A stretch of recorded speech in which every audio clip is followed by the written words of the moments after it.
time where our country is more diverse than ever and more divided than ever.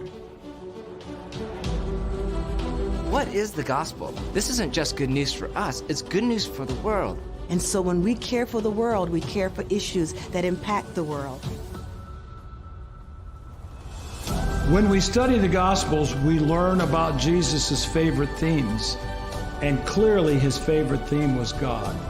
The only way you really discover the good stuff of the kingdom is when we let God break apart our mediocre assumptions. For too long, we've preached a cross that is too small.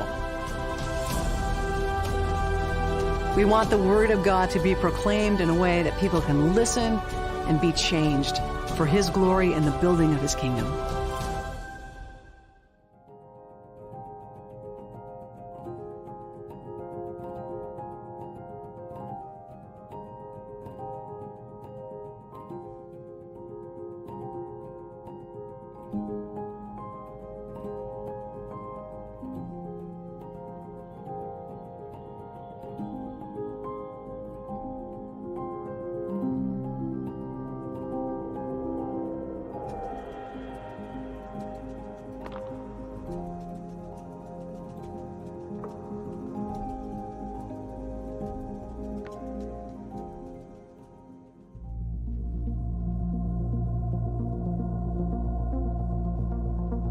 We're in a time where our country is more diverse than ever and more divided than ever. The church needs relevant witness to real problems, not silence or avoidance because we don't know what to say or think that it doesn't have anything to do with faith. It has everything to do with following Jesus. When we study the Gospels, we learn about Jesus' favorite themes. And clearly his favorite theme was God. His God was Abba, the Father, who loves us and longs for relationship with us and invites us into relationship with Him. If you want to know who you are and why you exist, the Old Testament story tells us who we are. It tells us whose we are, and that changes everything. The only way you really discover the good stuff of the kingdom is when we let God break apart our mediocre assumptions about what we think we already know about God and the kingdom and Jesus and everything else. For too long, we've preached a cross that is too small. What is the gospel? This isn't just good news for us, it's good news for the world because the world is broken and Jesus is the solution. And so when we care for the world, we care for issues that impact the world. So this is not a political issue, and it's not a good idea. It's a God idea, and we've been called to pursue it. Church is more than just a Sunday morning service or maybe a few programs. No, faithful presence is about a whole way of life. We want the Word of God to be proclaimed in a way that people can listen and be changed for His glory and the building of His kingdom.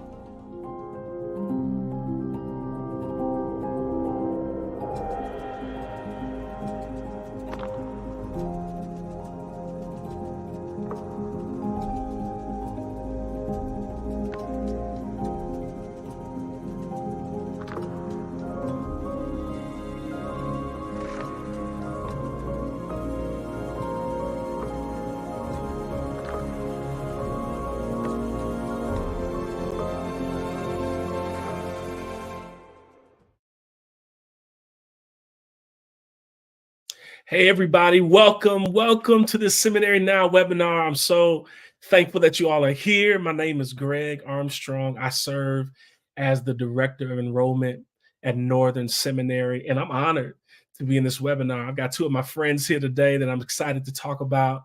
And listen, there's a lot of voices that you can use to talk about church planting and the future of church planting movements, etc. But these two are some of the prominent voices that I value, and I'm so excited to have them, Daniel Yang and Dave Ferguson. So glad to have you today. Hey guys, how you doing?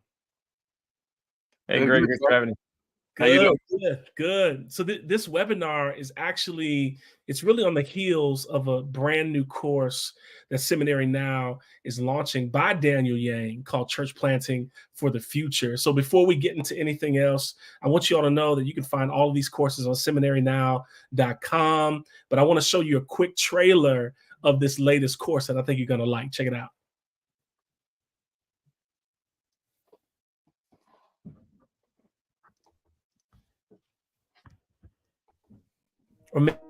Lifeway Research reported that in 2014, there were 3,700 churches that closed and 4,000 that were started.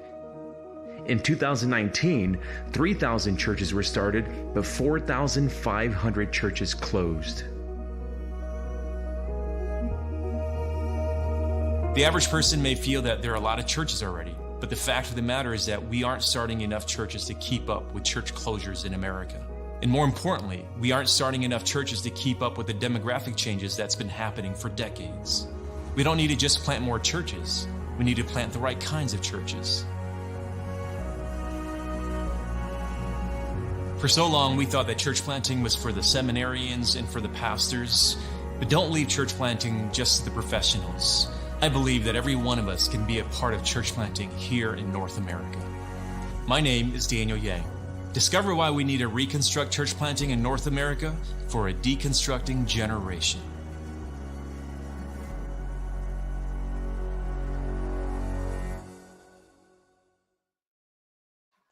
Thanks, team, for that trailer for this exciting class that I actually started it a little bit, Daniel, already. So I got to get through it, but I'm excited about hearing all the things that you have to say about church planting for the future.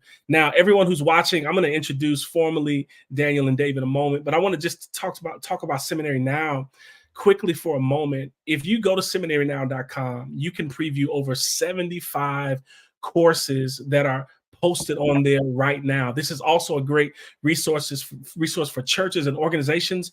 As a matter of fact, our church, we use Seminary Now for training in our pastors cohorts and such. And so it's just a great, valuable resource that I want to personally recommend, but also just say this is a great time to really have leaders dig into theological education and cultural issues and conversations that we all should be having.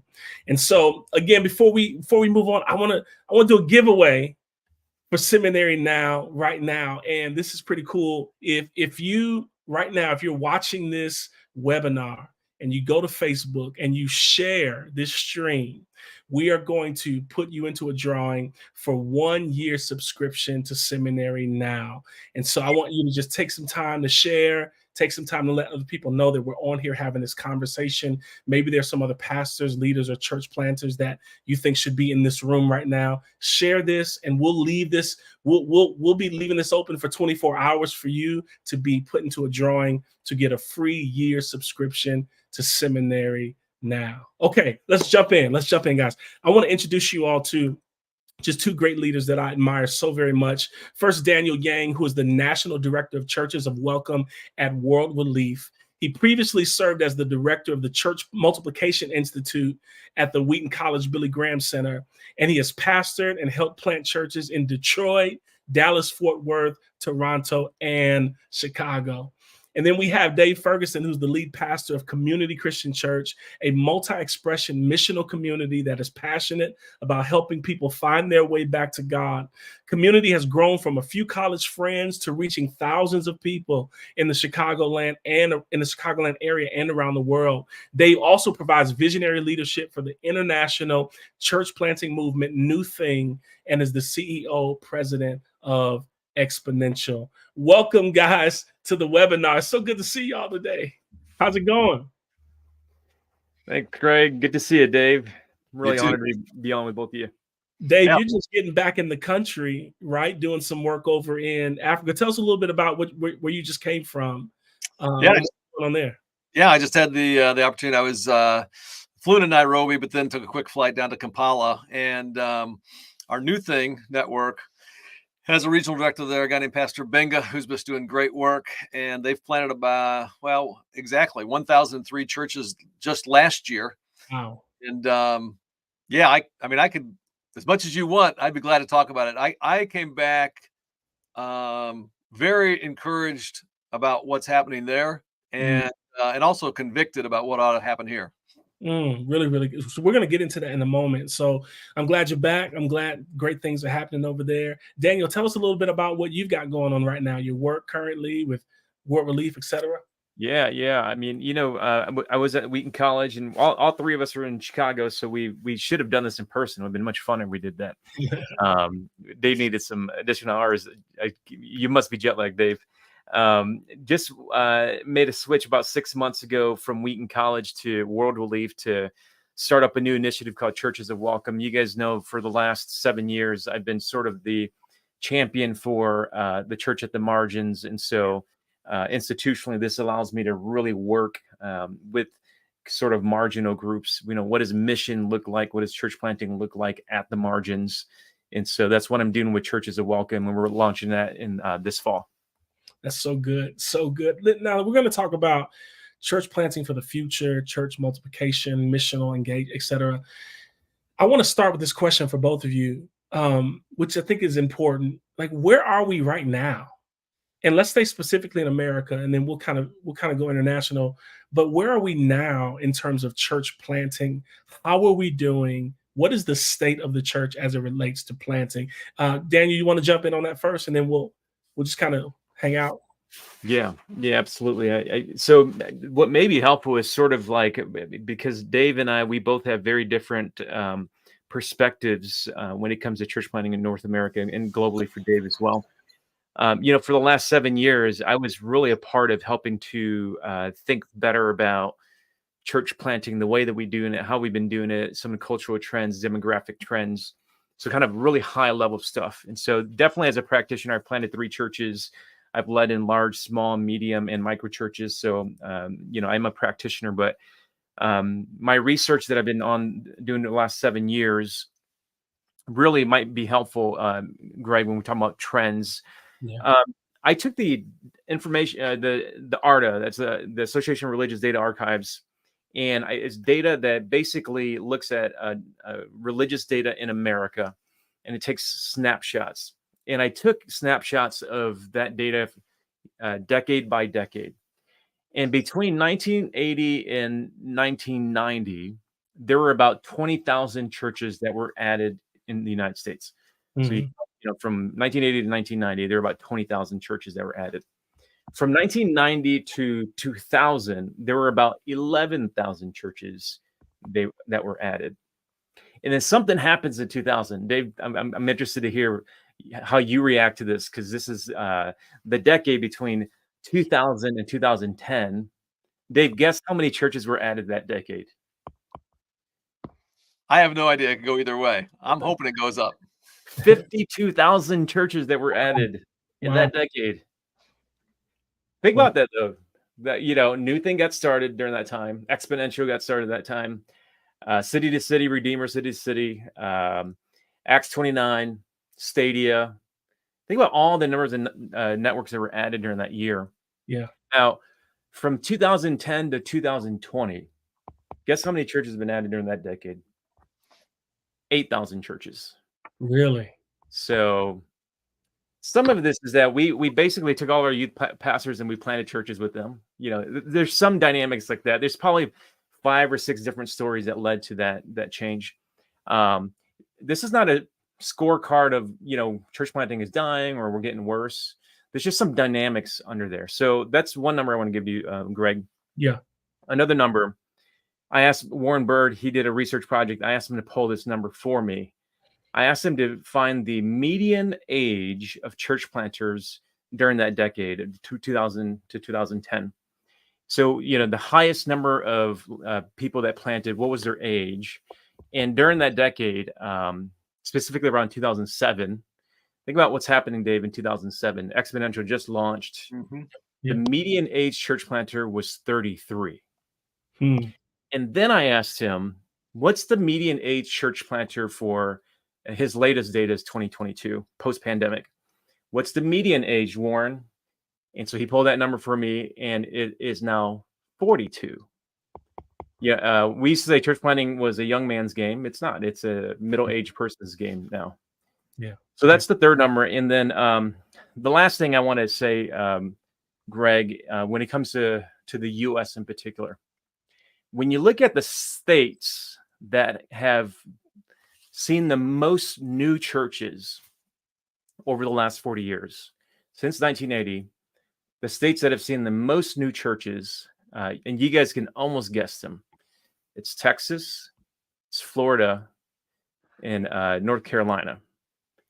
And so over the last 40 years, that's where a lot of church planting has happened. Now, there's been a lot of great church planting that's happened across the United States. But let me give you the scale. In the last 40 years, we added 91,000 churches in Texas. They were the first. If we go down to Florida, it was 10,000. Mhm. You go down to California, it was 7,000. There's a almost, I don't want to say disproportionate, because Texas is growing. Texas is the fastest growing state in the United States right now. Sure. And has been for the last 10 years. But there has definitely been a lot of activity in those 4 states. And so, God's working all over the United States, but I just want to give you some big numbers and some big stats to frame the conversation for us. Yeah, that's interesting. I appreciate you saying that church planting is not just a young man's game for those of us who love church planting and not 20 anymore. But you did mention that maybe you and Dave have a different purview on this, right? So I want to hear your thoughts, Dave, on church planting in North America, and then maybe we can slide into what's happening globally and kind of contrast the two and see what God's doing there. What are your thoughts? Yeah, I mean, one, of course, when you have Daniel Yang on, I'm more interested in his thoughts. Same. And I'll make a comment, but I also throw this out there. I'm curious, Daniel, when you talk about that 8,000 that were planted between 2010 and 2020, I wonder if part of the reason for the decline of that number is because that was also a season when for example, a surge in micro churches. So when they count churches, I mean, it's hard to count something you can't find. It's hard to count something that doesn't have a website or a phone number. And so I wonder if that's not a part of it. Sure. And then on the age piece too, I think, again, if you can only count the prevailing model, I wonder it's because it's so expensive that one, you maybe have to be older to have that much money, or older for people to trust you with that much money. Yeah. Or if that's not a factor. So just a couple thoughts there. And I'm not even saying that's right. I'm just curious your thoughts. Here's my take on a little bit what's happening in the United States. I think there's at one level, I think, and Daniel's kind of documented, so some of it is very grim. I sense that something's trying to happen. I sense that something's trying to happen. And maybe we should have had Warren Bird on here instead of Daniel and I, because I'm going to quote Warren as well. Because Warren did some homework on this, with the ECF, Evangelical Council, EFCA. And the most encouraging stat that he shared with me was he said that 43% of churches that were planted in the last 5 years said that part of their dream for the future is a multiplying network. Now, I don't know how we can kind of go back and forth on how many churches were started every year, but if that's really true, that 43% of all church planters in the last 5 years say part of their dream for the future is a multiplying network, then that means that they're starting to think in terms of multiplication. They're aspiring to movement, and what it requires, I think, is some of the rest of us to come alongside and go like, hey, here's how you can do this. Yeah. And so where I don't know if I would say something is happening, that tells me that something is trying to happen. Dave, can I ask you a question on that? Can I ask you a quick question on that? Because we've known you to really help champion like church multiplication and how to really lean into that. At a large scale, are we kind of slow? I know the 43% is there, but are we slow on that language in terms of like the entirety of the North American church and beyond? Multiplication language was new to me when I came into church planting, right? We planted our church 6 years ago. But I know you've helped us understand multiplying for mission, etc. How do you see us scaling on that?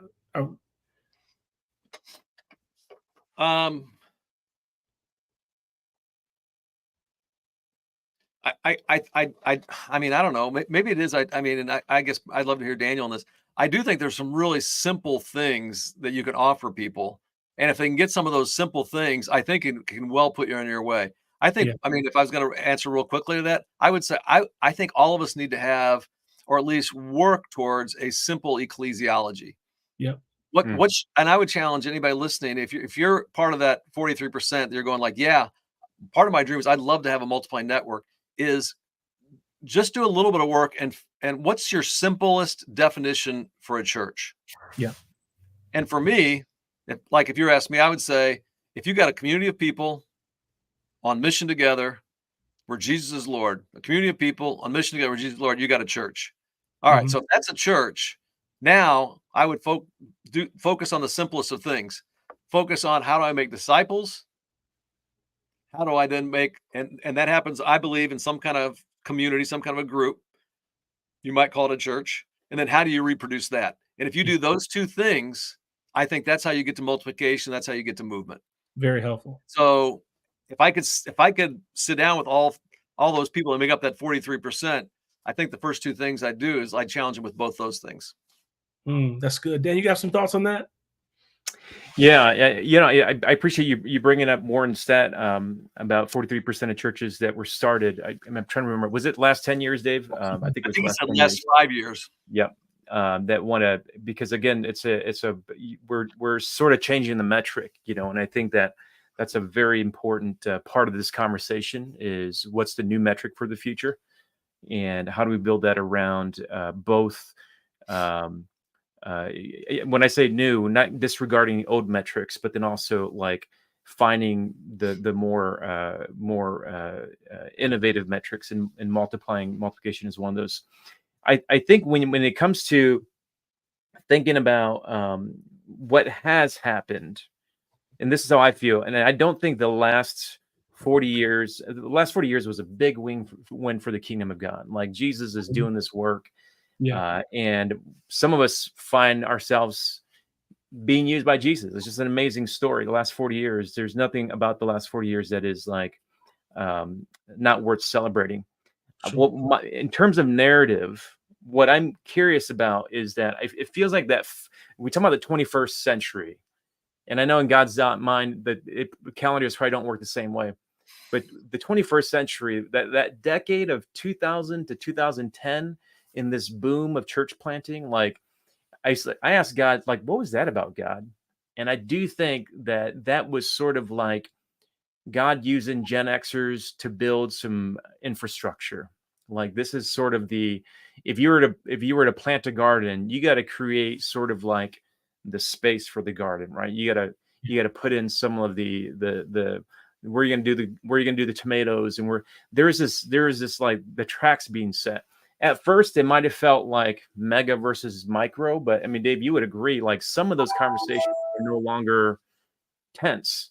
Right. Mega, micro, multi-site, like those lines are being slightly erased. And these are, people can have friendly conversations around models without feeling threatened anymore. There was something about like that innovative period of 2000 to 2010 that really created a different conversation around church planting. And when you look around at 2010 to about 2020, that's when I planted 3 churches during that time. Like we were able to kind of like have more like refined conversations. Like, you know, Greg, you planted a multi-ethnic church. Mm-hmm. And so we were able to ask those kinds of questions. Like, what does multi-ethnic church planting look like? Right. You know, what does urban church planting look like? And we were able to kind of like then have these questions, and it was highly innovative too. You know, what do missional communities look like? Now that I'm looking over, you know, this next decade, we're at the start of this next decade, or I guess we're in the middle of it now. It's 2024. I feel like there is a convergence of these things, and the convergence is actually a necessary condition for what Dave, you and Exponentials has been talking about for the last 18 years of level 5 multiplication, because you can't have level 5 multiplication nationally unless there's a convergence of all these other things. If we have like lanes where you operate in that lane, and you can only operate in that lane, you can only operate in that model, then we can have growth, but I don't know if we'll ever see multiplication. But what I'm starting to see, what I'm starting to sense is that the convergence of these things could actually be the condition in which like younger millennials and Gen Zers actually begin to dream about like what does multiplication look like. And that's so good. And you know, the convergence of these things, to me, that's the only way we're really going to see like true gospel mission and sort of this ecclesiology that enters neighborhoods. Because I know our neighborhood is, you know, those streams are running. Everybody's running their own lane, but we really don't see impact until those streams are willing to kind of cross. And one of the things I really appreciated, Dave, you said this a moment ago. You mentioned discipleship, and you know, I think for me, sadly, sometimes discipleship is actually left out of the conversation of church planting and multiplication. And I know there's some conversations I've had prior to planting our church where it was so much about multiplication minus discipleship that we actually were able to plant things that lack substance, right? And so I would love we don't have to talk about how to do it, but maybe some of you all's thoughts on church multiplication is discipleship. It is leaning people into the gospel, having Christ be centered, and seeing neighborhoods changed by the power of Jesus. Am I right about that? If you're asking me, yes, you are. Although I'll tell you what, I would push back a little bit, Greg, and I think this is on the heels of coming back from Africa. I mean, they could not have been more intentional about using disciple making. They were like, "No, if we go to the Great Commission, Jesus didn't say be a disciple. He said make disciples." I mean, they were like hammering that. And so I came back and going, "Okay, got it. Because I think sometimes, and again, this is not nothing, no new revelation, but maybe it needs to be repeated. I think sometimes we think, oh, discipleship, that happens through this course I take or this program I go through or this, you know, and and that's where the one church I was over there, Worship Harvest Church in Kampala, Apostle Moses Mukisa. I think most of the conferences there, he had a T-shirt that he wore. It just said, "Who's your 12? Who's your 12? Who's your 12?" I mean, there was a clear, often communicated. You could not mistake that it wasn't true. That disciple making is what led to movement, and disciple making is what led to church planting. They were all about church planting, but they said, "No, it's got to be about disciple making first." And like you, Greg, I think there were seasons at community where I was so gung ho on leadership development, leadership multiplication, that I kind of just assumed that disciple making was happening. Does that make sense? That's good. Yeah. I think you got to have both. But if you only have to pick one, you're picking disciple making. You're making disciples. Talk a little bit more about. It sounds like what you witnessed, you know, in Kampala, it really transformed the way you're seeing, you know, church planting here in the U.S. Can you talk a little bit about the influences that are kind of rubbing off on you based on what we need to implement here in North America? I'll give you just a handful. I'll move quickly here because I don't want to belabor the point because I'm probably more excited than the rest of the audience about this. No, you're good. We need it, Dave. Yeah. One, I mean, here's like six quick observations. One is the priority in disciple making. That when I just kind of gave that stump speech, that was very, very clear, and I think much clearer than we are even at Community Christian, much clearer than most any church I've been around. And again, maybe to make the point here, this is a church that I think 6 years ago they would call it they're kind of a network church. They had 14 locations or 14 churches. They now have 114. It's unbelievable. It's really remarkable. Wow. I think secondly, there was a real clear understanding that disciple making leads to movement. Yeah. They would, and to hear Apostle Moses talk about, no, you make disciples, and then after you reproduce disciples, you reproduce missional communities. That's how you reproduce churches, and that's how you create networks, which create movement.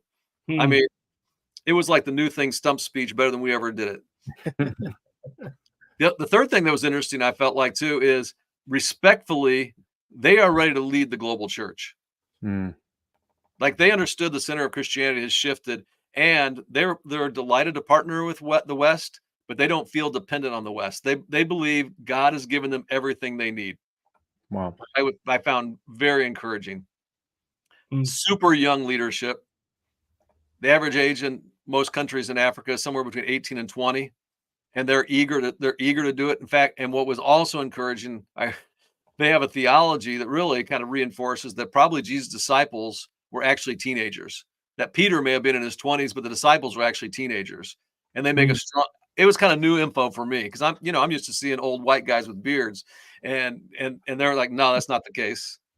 They also, not only young leadership, but they were unconsciously competent about female leadership. I met one young lady who's a network leader. She oversees 27 churches, and another young lady who oversees 21 churches as a network leader. And what was interesting to me is they didn't make a big deal about it. It was like, well, of course, she's awesome. Why wouldn't she? It was just like they were unconsciously competent about using female leaders. The last thing I'll say about it is the thing that was the biggest cultural shift for me, though, was the emphasis on kind of being a spiritual father or mother, which was very authoritative, has the potential to be toxic.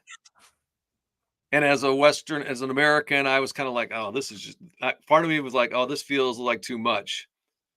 But when used appropriately, and I don't know if Americans are ready to hear that right now, but when used appropriately, I mean, they get stuff done.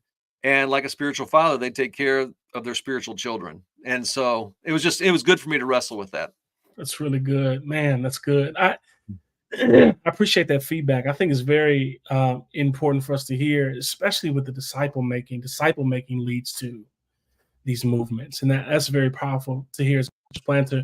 I want to say really quick, those who are watching the webinar here, if you have questions, let's start dropping those in the chat, because I'm going to field some questions here in a few moments, and we want to make sure we really tag on to Daniel and Dave and what they have to offer us today. Daniel, at sort of the beginning of this actual Seminary Now class that you have, you mentioned a little bit about what churches looked like in the 50s and 60s, right? And what church planting looked like, sort of what the ecclesiological landscape. But then you kind of contrasted it to what it looked like in 2050.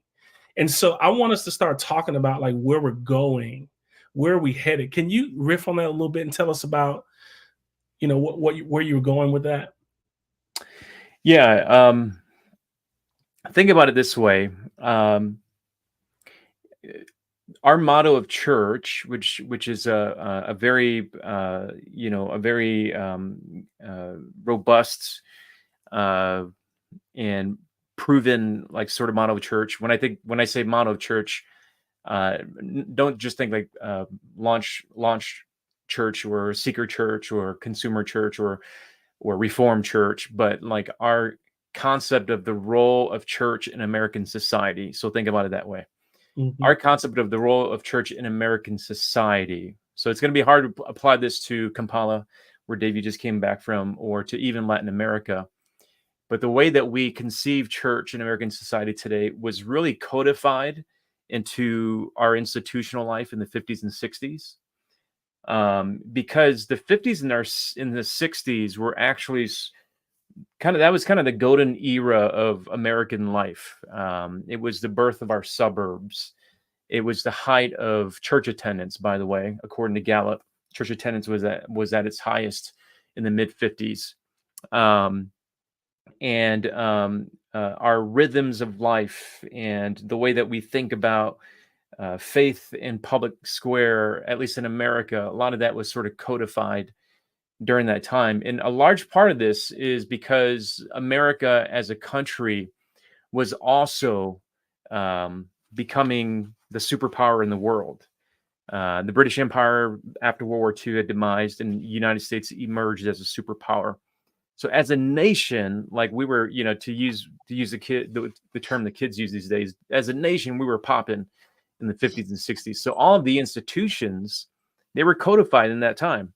That was the social conditions. And so every trend in the church, like multi-ethnic, micro, in some ways is sort of a kind of a not a opposition to, but it's sort of like they're saying like we're not quite like that church that was codified in the minds of America in 1950 and 60. And so if you think about it, because I mean, the demographics were completely different. The The way that we thought about like integration was completely different, and the way that we thought about the role of church in society was completely different back then. When you fast forward to 2050, which is not that long, it's 26 years away. Think about it this way: Rick Warren planted Saddleback Church in 1980. So we're 44 years removed from 1980 when I was born. I'm 44 years old. And we're 26 years away from 2050. The reality of 2050 is a lot different than the reality of 1950. And so in some ways, the church is having to contextualize to the social conditions of the 21st century. And the social conditions of the 21st century are similar to the old ones, but they're like on a much greater scale. And as Dave has already mentioned, globalization is probably one of the biggest factors that's changing our social dynamic in the world. And so I think it's really important for us to understand, like, not what we're planting, but also the conditions in which we're planting. And that's really what I was trying to get at with that point, Greg. That's really good. That's really good. I want to weave in a question from one of our viewers, Donald Kelly. This is for both of you. What do you recommend for planting a new church in today's society? So maybe this. Go ahead, Dave. I recommend they take Daniel's Church Planting for the Future course. Seminarynow.com, and brand new course by Daniel Yang, Church Planting for the Future. Does Donald work for you guys? I mean, that was like a softball. I concur. There you go. There you go. Church Planting for the Future, Daniel Yang, and I'm taking it myself, so I need it as well. So that's a good question. Well, but seriously, I mean, I have tremendous respect for Daniel, and Daniel is one of the foremost thought leaders on this topic. And candidly, if that's the question that Donald has, that would be a great place to start. And from there, there'll be other on-ramps onto whatever kind of church you decide you want to plant. So I unabashedly, that's where you ought to start. Yeah, I agree. I don't think you guys have been paying me for this, so I'm just saying the truth. You just fired it up. Dave, don't worry, I'm not getting paid for this either, too. So, I would say. Hold on. So what? So we're both here helping Greg make a salary. Is that what's going on? We're here for Greg. We're here for Greg. This is for the kingdom. No, I'm not getting paid to do this. This is all kingdom work, guys. All right. This is for the kingdom. This is for guys like Donald Kelly who asked the question. That's right. And let me chime in there because my course is I think I was with somebody the other day, and I said to them, man, if I were to plant a church again, I would have loved to do it now than I did when I first started about 20 years ago. And I'm not that old. I'm 44 years old. You're the average age of a church planter, dude. I am the average. I am. There you go. Greg and I are the average age. And a part of that is because the landscape is so much wider than it was back then. When I say back then, maybe 20 years ago. And so I recommend that if somebody is planting today, that they would actually begin to not necessarily like just try to say, I'm going to try to do this model of church. Like, I feel like there is so many pathways for assessing, number one, who are you and what has God created you to be and to do? And that doesn't have to look like the preacher, teacher, church planter. Now, if that's you, then you should be the preacher, teacher, church planter. But for some of us, we are shaped more as a facilitator, and we are good at facilitating relationships. We're good at facilitating people. We're good at facilitating events. And there is more space for a church planter as a facilitator today than there was 20 years ago.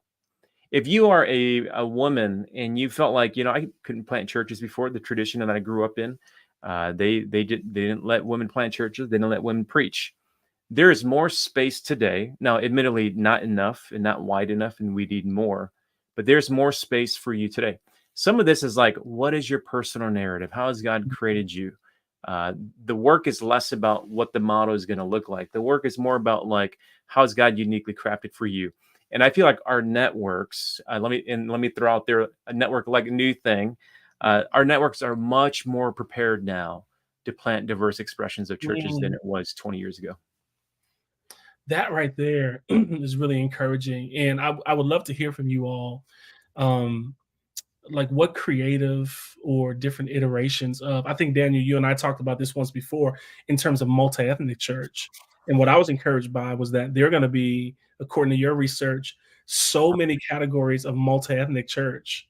It's not just going to be one stream anymore, that there are going to be multiple iterations. Do you all have some hints around some of these new expressions of church planting that may emerge from the work we've been doing now?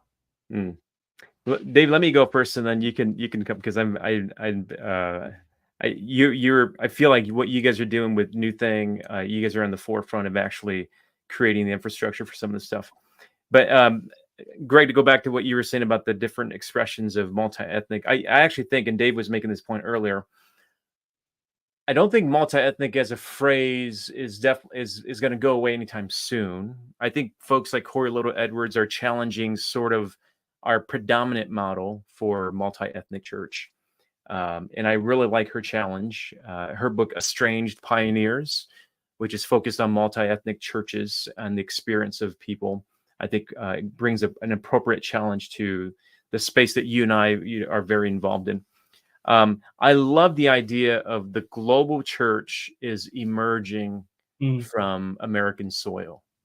And so what Dave got to see in this last week, we're actually going to see how that's actually going to not be planted here, but is actually now going to emerge from here. And so that gets me super excited. We're going to need new categories of language for some of these churches that are emerging. I mean, there are like languages like Pan-African churches and Pan-Asian churches, but those are trying to describe like ethnicities. I think it's going to be more around sort of like, because when I was in Toronto, cities like Toronto, Houston, New York City, there are a lot of binational people. Binational means that people have their residency in two different countries. This is true about Washington, D.C. And so what does that look like for us to plant churches that can healthily cultivate binational people? So I think these are some of the creative and exciting opportunities coming up. Really cool. Dave, give me your thoughts. Yeah, a couple stories come to mind. We'll see if we got time for one, maybe two, but all right, one, just throw it out there. We're at Exponential in Chicago. Pastor James Meeks is giving the closing session, and he's probably given this talk other times, but he basically wraps it up with saying, you know what? You do not have to have money. You just need to be available. You do not have to, have a building. You just need to be available. You don't have to go to Bible college or seminary. You just need to be available. My buddy from my small group who is in sales is coming. He came and he's like, I'm available. I mean, like he believes it. So Pastor Meeks gives this call, say, hey, if you want to plant a church, come forward. And my buddy Rick, who's in my small group, he's like loves kids with disabilities, and actually worked with Capernaum, was on their national board, to the summer camp. Every time he'd come to a small group, he'd talk about it and cry. I mean, just loved it. I mean, couldn't love it more. And he's like, man, could I start a church for families that have disabilities? Because those are some of the most unchurched folks anywhere.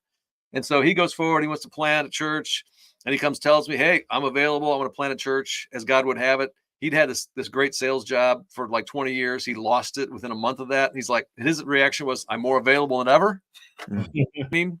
And over a year ago at the Yellow Box, one of our locations, we just opened up on Sunday nights. He started a church there, and he had like 100 people show up, and all of them were people that had somebody in there, and he calls it All Abilities. It's an All Abilities church, an All Abilities service, and he's planting a church. I think that's an illustration of exactly what Daniel's talking about. That is so core to who he is, like his heart, his passion. I mean, seriously, Greg, it'd be worth you coming over sometime on a Sunday night at 6:00. Like he's got one of his guys who has a disability, but he preaches about every 6th week, and it is a beautiful thing. And I think that's one kind of example. Like, how do we give people permission to do that? How do we plant the seed inside those people's brains going like, no, you can do this. Mm. That's fascinating. I actually would love to come see that. A lot of friends, so to speak, that I'm in church planting circles with. We all kind of knew planting churches in one way, in a sense. You kind of get the gusto, get the neighborhood involved, plant a church to the glory of God, spread the gospel, make disciples, etc. I'm hearing more and more folks coming to me and saying, "Hey, you know what? I think I'm just going to start posting up at at our community center every week with a Bible. I've got a couple families that want to come, and I just want to love this neighborhood." And these are folks that these are folks from different denominations, like Church of God in Christ, and very high, and saying, "Hey, you know what? I just want to just sit down and just love on some people and see what God does in the neighborhood." I know you all have been doing a lot of that kind of work in the neighborhood and missionally. It's a little new for me to hear these things happening, but you all mentioned earlier in this webinar that something's happening, something's going on, and so when I hear that, I'm thinking about my friends who I would never think would do that, are saying, "You know what? God's really leading me to. I got two families I'm really just want to love on. We're going to meet at the community center every Saturday and just start leaning into the gospel, into scripture." And they see that as a church plant, Mm. it's a church plant. That's what I thought about, Dave, when you mentioned, "Hey, I have these gifts. I have this passion for people. Can I open up space to let the gospel work in between us?" That's really, really good. Um, Really quick, Kobe has a question. He just says thoughts on bilingual church plants. I guess perhaps how do you navigate church plants that are bilingual? I do have a few friends that um, have services and groups that are bilingual. Do you all have any thoughts on that, on how that works well? You want to get that one, Daniel? Sure. Yeah. This is part of the sort of the exciting part of my move to Churches of Welcome is to maybe blur the lines a little bit between what we've called ethnic church planting or immigrant church planting, and then sort of like church planting at large. This, the bilingual, the bicultural, that dynamic, I think, is going to continue to increase. The necessity of being able to support different groups in languages that are their heart language, even if they do speak English. Sometimes English isn't their heart language, I think is going to be important.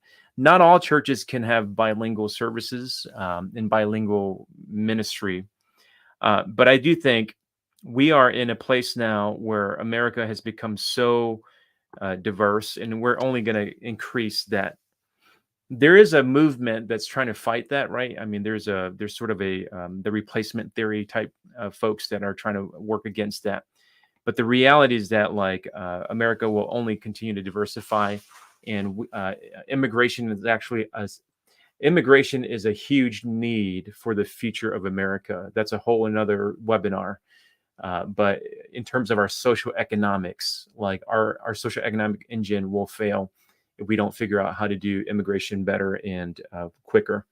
And so, for instance, the number one H-1B visa holders coming into America right now are South Asian people, Indian people. Now, by and large, they're coming as English speakers already, many of them. But many of them are that's their second language. They would rather speak Tamil or Hindi or something like that. And so it'll become increasingly important that networks that aren't native Hindi or Tamil speakers, that would become proficient, at least understanding like who is Advanced Initiative. Well, if you don't know Advanced Initiative is actually a South Asian multi-ethnic church planting network. And so these are largely founded by first and second gen South Asian Indian guys who are planting multi-ethnic churches. And what they want to do is they want to support those who are native Hindi, Tamil speakers, but also have English ministries. And so our networks are going to have to become more well networked. And so that if we don't have the expertise, we know exactly who to go to whenever they have the expertise. Right now, both the North American Mission Board and the Church Multiplication Network, they do full-on church planter assessments in Spanish. And so if you don't do that, well, here's two networks that does do that. How do you get plugged into what they're doing? So I think it's important to know where the resources are and how to make those connections right now. Yeah, I appreciate that. And seeing these networks and churches work together to help resource one another for the sake of what God is doing in church planting. I want to throw one more question at you all from our comments section. Was the mid-century church planting shift, which was away from a structured hierarchy toward a consumer culture oriented product, so to speak, something we should try to repeat, or did that make the baggage we have now? So I think they're trying to contrast structured hierarchy versus a consumer oriented way of church. I don't know if that's a critique.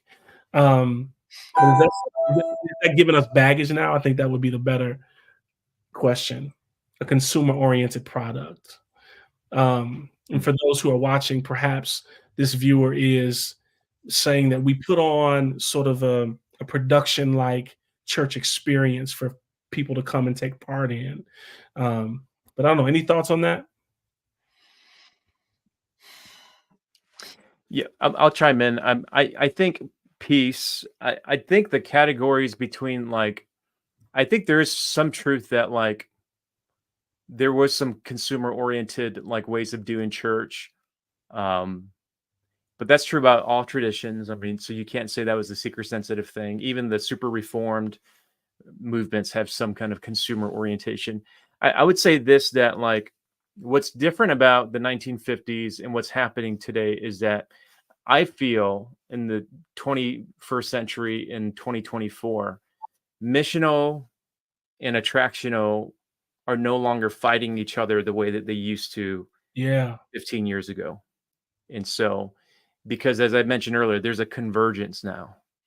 And so, hey, I'm a part of microchurch, but I have no problem being in megachurch spaces. Yeah. Vice versa. Like a pastor like Dave, who pastors a large church, he has no problem being in a microchurch. They launched a microchurch network. So I think we're in an era now where some of the initial tensions are starting to kind of lessen.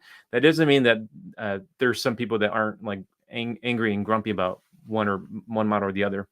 What happened in the 50s and 60s that's a little bit different is that we were coming into a time when a lot of other American institutions began like finding strength and power. The church was one of them. But if you think about companies like IBM, and you think about some of our foreign mission boards, like Campus Crusade came into existence, National Association of Evangelicals came into existence, my organization, World Belief, we came into existence. There was a cultural power that existed there that was coming up for the first time. And I think some of those conditions that led to those things are sort of kind of like going away. And now we have sort of a new landscape. And so I feel like there's less baggage and there's a lot of room for collaboration and integration. That's good. I appreciate you saying that the attractional church versus the sort of missional church, in a sense, that tension is really lessening. It's not so much a fight as it was before, because there's such an appreciation for all these multiple spaces. I mean, I've experienced God in such a powerful way in a mega church atmosphere or community, as well as in a community that I was a little more foreign to, which was more of a mission or smaller community, et cetera, a smaller church. Dave, I don't want to leave this question without you jumping in if you want to, but yeah, I mean, what comes to mind, and maybe either one of you can comment on this, but an approach that comes to mind that I think is an example of that convergence is the church project, Jason Shepherd, who's down in Houston. So it is a large church, but it's, I refer to it, and Jason, I've been talking about trying to create a category for this, is I would call it a network church, because it's really a network of churches. He refers to the people that are leading the house churches as pastors, because they are there to pastor those churches. And when they convene, they do convene and they have a worship service together, but it's really to equip those people. So there are some things that are attractive about it, but it's also very missional. And I think for any of you that are church planners, or maybe for those of you that are existing churches that would like to see it shift, I think taking a look at what Jason's doing at the church project and this kind of idea of a network church, I think is a very compelling example of that. That's so good. So good. I got a few more minutes. I want to this question from Laura, I think is really good. As we plant churches in under-resourced communities, what are some creative ideas for finding like meeting spaces or supporting pastors, et cetera? This is a common question, especially for under-resourced communities. I'll just jump in, on that and say, I've loved the power of partnership, especially with relationships that are kind of foreign to your ecclesiology, right? And so we all do church in different spaces in different ways. And I think the joy of church planting for me is learning from folks like Dave Ferguson and Daniel Yang and crossing the lines of, hey, I don't know what that looks like, but can you help me think through this? And through those partnerships and through leaning into looking at church planting as something that God's called us all to, it just began opening doors, and it began becoming less transactional and more missional in its engagement. Now you develop some friends and some relationships that really value what you're doing, aside from other things that you can obviously do. But you all want to jump in on that? Some creative thoughts or ways to help Laura? I'll throw one out there, and I know Daniel will have a lot more to say about this. But like on Easter Sunday at the Yellow Box, Easter weekend Yellow Box. So I think, I don't know what, I think we had 5 or 6 services, something like that, Saturday and Sunday. What was fun though for me, I think maybe was one of my highlights, was when I left after our 12:30 service. I walked outside and there was an A-frame sign in front of our church advertising that a brand new church was starting, and it was a couple folks I got to know who are Nigerian who were looking for a place to meet. And so like we were leaving and like the next church was coming in. And I knew after that, after they got done, I think they were starting at like 2:00. Then I knew at 6:00, somebody else was coming in. Now it'd be probably a stretch to say Naperville's under-resourced, but I think it is a good illustration because it actually, I mean, they're going to pay us a little bit to be there. So that's kind of, hey, that's a revenue stream for us, but also they get a great space. And so I think that idea of partnership was, I mean, everybody's struggling to make these spaces work. So if you can meet in an off-peak hour to go to an existing church, which creates a little bit of a revenue stream for that larger institution who's probably trying to figure out how to put it all together still, but also gives you a great space to meet, that could be a win for everybody. Really good. Really good. What do you think, Daniel? Yeah, I mean, great thoughts. And I've been in the Yellow Box, the building where your Naperville campus meets, and I love, because you guys have an Indian church that meets there as well. So, this is a vulnerable place, Laura, when you ask this question to other community spaces, especially if you're directly serving under-resourced people, which people in my movement, we serve immigrants and refugees. And we have had to approach partners in saying, we're not looking for a handout, but when you partner with us, you're actually a part of impacting directly the lives of immigrants and refugees. And we are the occasion in which you can do social good. Now, it takes a little bit of courage to be able to present that case, and maybe you do have the boldness and the ability to do that. Not everybody does, but you have to call people, instead of calling them out, you have to call them up. And if you're able to call, resource leaders up in the community, whether that be Christian and non-Christian leaders, because non-Christian leaders need to hear the same thing, then I think that creates more spaces, not just for your church, but then for other churches as well. And we're in a prophetic age where like the poor are actually a part of how God is calling up, not calling out, but calling up people. And so for those of us who represent them, like we get to be the mouthpiece. And don't shrink back, Laura. You really matter in the space that you're in. Yeah, I love it. I love it. Hey, listen, I can talk to you guys all day, and I want to, so I might try to do that soon with both of you. But I got a break here, and I just want to thank both of you all for pouring out your hearts and your wisdom, for church planters and leaders. And I thought we had some great questions here from our comment section, and just want to say thank you, both of you. Really appreciate you. Thank you, Greg. Yeah, absolutely. For those who are watching, if you want to know more about this topic, head over to seminarynow.com. And I want you to view Daniel's new class on Seminary Now called Church Planting for the Future. It's there now.